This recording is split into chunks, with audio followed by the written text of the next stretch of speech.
Thank you. I want to thank Dr. Satya Patnaik for this opportunity. I also want to thank Joyce and unit staff for making this possible, and a special shout out to those members of my department who came out to support me. So, the title of my presentation is Murgueros, Making Public Space Public in Buenos Aires. The research that is the basis for this presentation was part of my master's project at NYU in the Latin American and Caribbean Studies program, and incorporated field work in Buenos Aires, Argentina in June and July of 2010. So you may be asking yourself, who are Murgueros? What is Murga? So in a few moments I will show you some clips and Murga will come to life, but I'll say a few words first. Most simply defined, Murga is a carnivalesque street practice. It's common in Argentina and in Uruguay. One Uruguayan scholar of Murga defined it as a sung chronicle that expresses a popular voice that, through performances that recount significant events of the past year, treated with humor and satire, laced with stinging social and political critique. So Murga first emerged in the 1930s and has its origins in a specific working class neighborhood. It occupied a very peripheral position in society. Most middle to upper class porteños, people of Buenos Aires, saw it as a distasteful spectacle, an affront to a civilized Buenos Aires. And over time, especially dictatorships in 55, 66, and the most recent in 76, really decreased public space available for Murga performances. And by the late 70s, Murga was considered an artifact of the past until the 1990s. So Buenos Aires witnessed this reemergence of Murga and a widespread interest.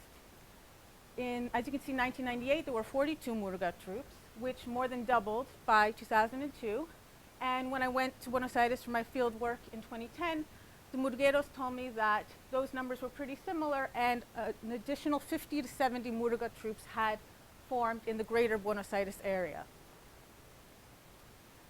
So beyond this dramatic increase in participation, the vast majority of these new Murga troupes represent a new generation of Murgueros. So they have selectively reappropriated aspects of traditional Murga and made it their own.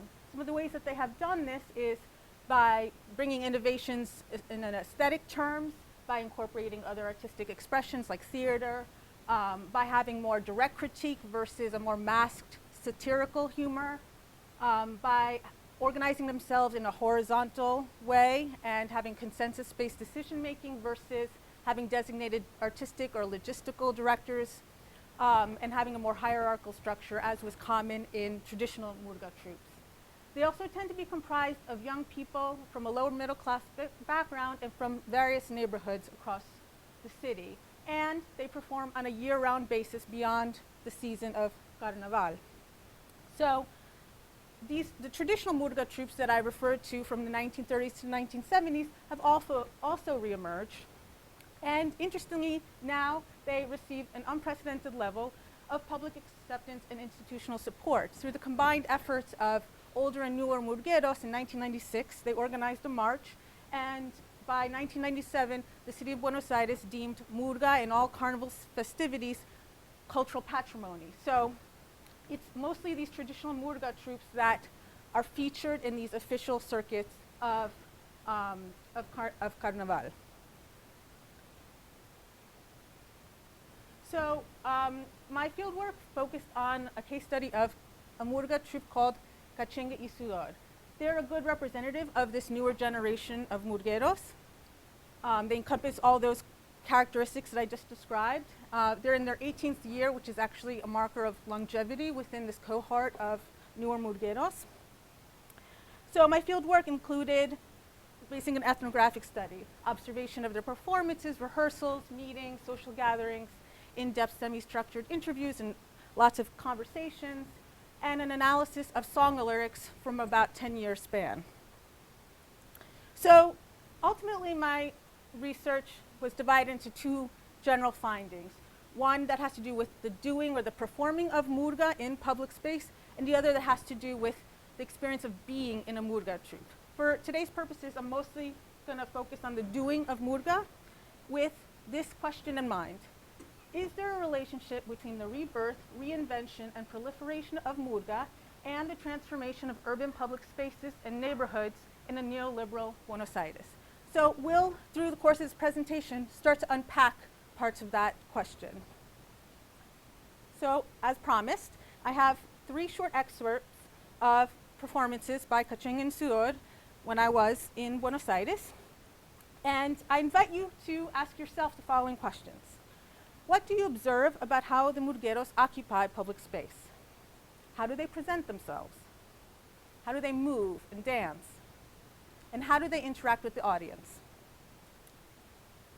So Villa Lugano is a neighborhood in Buenos Aires, and I'll let you watch.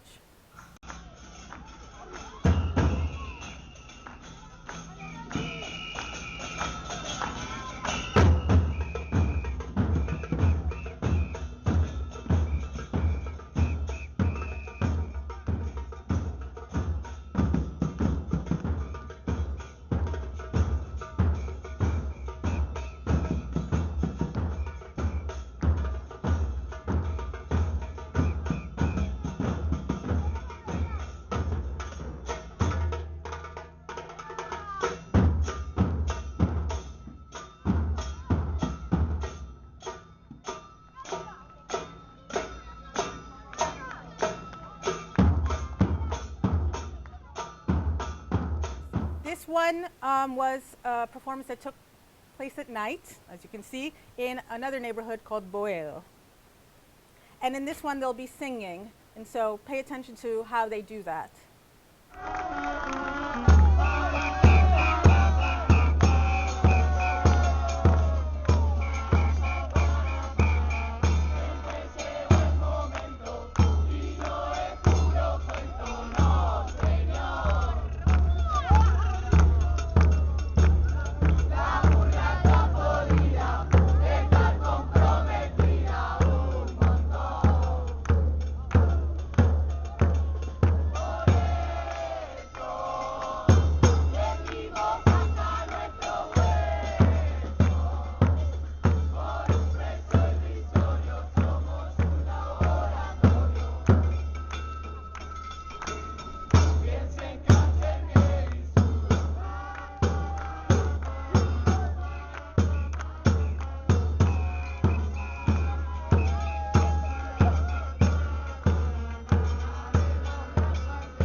Last one, we're back in Villa Lugano.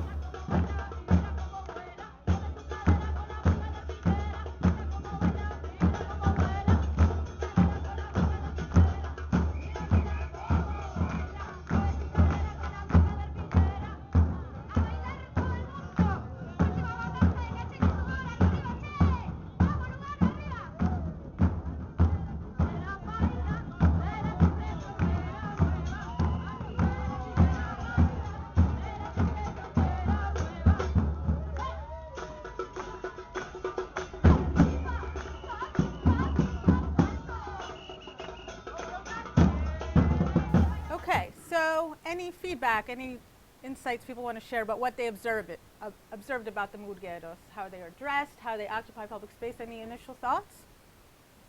Don't be shy. Do they look happy or sad? Yes?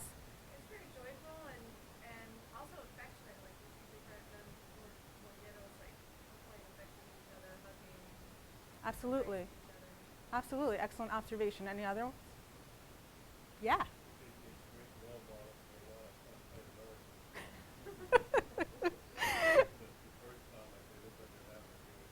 They are having a really good time. So that actually brings us to the first theme. They embody festivity. How do they do this?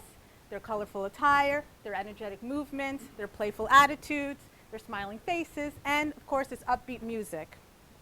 The second theme is the intimacy that they try to cultivate with the audience. They do this by really trying to articulate the lyrics they're singing, acting expressively, maintaining a close physical proximity, direct invitations to clap and dance. If you notice in that third clip, they actually say, like, now everybody's turn, and you can see people around them clapping and trying to get involved. And eye contact. One of the Murgueras really touched on this issue of the eye contact. We try to have a two-way interaction with the public through eye contact and by being really conscientious of their presence. What separates us is something imaginary, and something really special happens between us and the public. We try to break down barriers because most things are one way, like TV. People are used to being on the other side, and it's difficult to overcome such habits. It can even be hard for some people to maintain eye contact with us. And the last theme I want to bring up is how they're moving in these very unrestricted, uninhibited ways, both their own bodies and around the public space itself. So these acrobatic movements, moving freely. In that second clip, I mean, they're occupying 3 lanes of a major avenue. When I was there, you know, cars were honking, and it was like, but they were there. So one Murguera touched on this. Murga is a space for verbal and corporal expression, a space of liberation to let loose where the dancing is not regulated or policed. No one can say that's not Murga. So this emphasis on the unregulated dancing, on the audience engagement, this is actually a key difference between this newer generation of Murgueros and the more traditional troupes, that now, in their participation in an official carnaval, are much more focused on proficiency, on creating a show, on uniformity, whereas the newer Murgueros are really emphasizing having a good time and doing it in your own way. So, Rebelión Alegre is a phrase that came up in how Murgueros would say that they occupy public space. It translates to joyful rebellion, and it encompasses these 3 themes that I just spoke about: the festivity, the unregulated movement, and the intimacy with the public. And it's also reflected in their song lyrics. I'll read the Spanish, you can follow along either way. Nuestra murga hoy comparte su pasión carnavalera. Pa pelear con alegría nos calzamos la arpillera. Con tristeza nos se gana, con la fiesta hay que luchar. And arpillera is not translated because, and it's not the Chilean arpillera, it's arpillera of burlap, like burlap that makes up big sacks of potatoes or onions that were common in Argentina at one point. And it's Caching and Sulo's attempt to make their troupe accessible to anybody who wants to join it, because it's a cheap, inexpensive material to make their la levita, which is that sort of coat that they're wearing with the coattails. So why is this important? Why this focus on Rebelión Alegre? What does this tell us about life in Buenos Aires and how these newer generation of Murgueros might be trying to make an intervention? So if we look at the emphasis on festivity, most directly tells us Murgueros are experiencing public space as lacking in this quality. In fact, within 24 hours of going to Buenos Aires, I was told about la inseguridad like 10 times. So this is the term that refers to this collective fear of crime in the street. Like one of the Murgueras said, everyone talks about la inseguridad all of the time, everywhere, that you aren't supposed to go out on the street, especially at night, and that you shouldn't carry anything with you because you'll get robbed. So this inseguridad, this is related to significant social changes that happened triggered by neoliberal restructuring in Argentina. So in 1989, Carlos Menem very dramatically instituted a bunch of neoliberal reforms, which, as many of you already know, has to do with basically selling off anything the state owns, privatizing it, downsizing the public sector, agencies, and social services. So in the wake of all that, there were a couple of things that emerged. An unprecedented impoverishment of the middle class, which for Argentina is one of the bastions of its narrative of Argentine exceptionalism, increased socioeconomic polarization, and record levels of crime, mostly theft. And so this inseguridad is related to those increases in crime, but really reflects something else. What Teresa Caldeira, she's a Brazilian scholar, calls the talk of crime in mass media and daily conversations, which in turn constructs and reproduces and disseminates discourses of fear. And this is especially noteworthy given that even though these are record levels of crime, they are well below international averages. So a lot of it is that perception or that hype. So you turn on the TV, this is one of the headlines that came up. Atacan en Recoleta y en Microcentro. Los ladrones que nadie espera hacen lo que quieren. They attack. They do whatever they want. They're just thieves waiting for you everywhere. And Murgueros are very critical of this and the role of the mass media. People are afraid of everything, even of their own shadow. It is a serious issue, and that fear is transformed into a tool of political manipulation, and people aren't aware. The media creates public opinion. People watch TV to figure out what to think and what to do. And as a troop, Kachingin Suar is very critical of this talk of crime. En la pantalla dicen que la gente vive un triste presente que no puede cambiar. Te dicen que te quedes en tu casa, mirando el cielo raso en tu comodidad. Te cuentan las verdades que más te aplastan. Van generando desesperanza para que no salgas ni a respirar.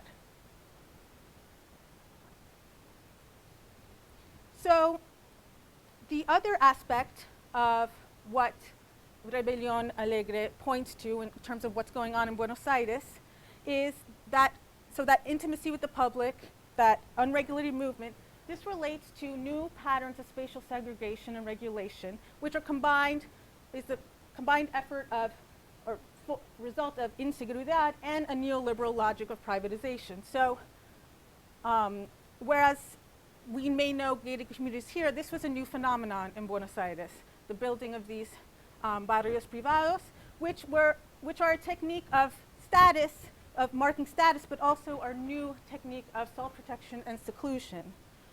Mass creation of privatized and exclusive spaces behind guarded walls and fences, what Teresa Caldera talks about, fortified enclaves for shopping, for work, for other leisure. So all of this reinforces the supremacy of the private over the public and reinforces the notion that public spaces, streets, plazas, sidewalks are dangerous leftover spaces that require fences for security and monitoring by specialized police forces, which this is a snapshot of a picture of a billboard that I took in 2010.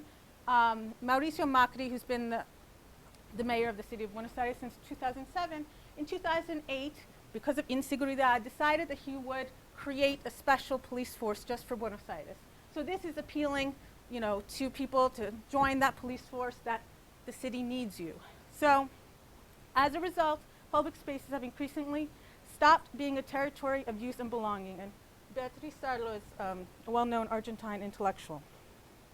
So, Murgueros also spoke directly about these spatial transformations going on around them and what they observed about the impact on their lives in their own neighborhoods. Juliana said, I've seen a lot of urban luxury developments where there's 24-hour security, a doorman, a pool, and a plaza within the building complex. It's its own city, which leave people with no need to leave their cells and go to the public plaza. Patricia said, even when neighbors know each other well, they live indoors and stay more inside of their homes because of fear.